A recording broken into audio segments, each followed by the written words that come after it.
Welcome to a new episode of Pole Work with Dan Bizzarro. Today we're going to work with a corridor made with different poles. Always start with a wide corridor and then little by little move the poles closer together to make it tighter.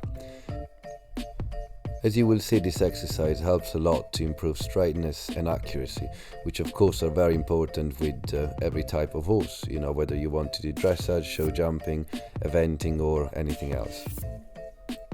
With every exercise you do, always make sure that you start doing it in walk, then introduce the trot and then eventually the canter. You will realize that walking straight for 20, 30, 40 meters is actually pretty difficult and it requires lots of practicing.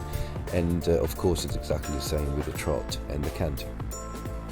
When you're happy with how straight your horse is going, you can then start to add halts, rein back, transitions, and just make it a bit more interesting. And always give time to your horse to understand what questions you're asking him. To start with, going to hold through walk.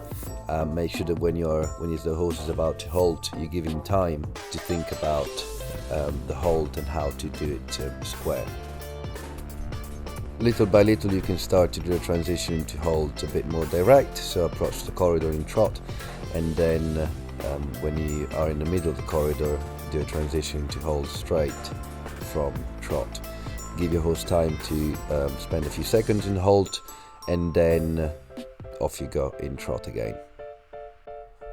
Using the corridor poles to introduce horses to steps of rein back, it's very useful for them to have a very clear understanding of the fact that when they do the steps of rein back, they have to do it in a straight line, and the corridor will just help them understand it.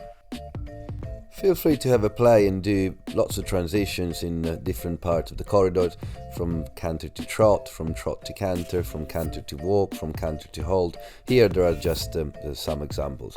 Remember that straightness, like everything else, improves with practice. Your horse needs to get used to go straight, and the muscle memory will develop. Just if every time that your horse tries to move an inch to the right or to the left, you correct the line immediately. If the timing of your correction is good, you will realize that you need just a little use of your aid and the reaction will be very clear and immediate. As always, remember to reward your horse every time he does something well, and if he doesn't do it well, just do it again and he will understand. I hope you enjoyed this exercise, and let me know how you get on practicing it. Make sure that you follow me on Facebook, that to keep up to date with my clinics you go on my website dbeventing.co.uk, and if you subscribe to our YouTube channel you will then be notified as soon as there is a new video online. See you next time.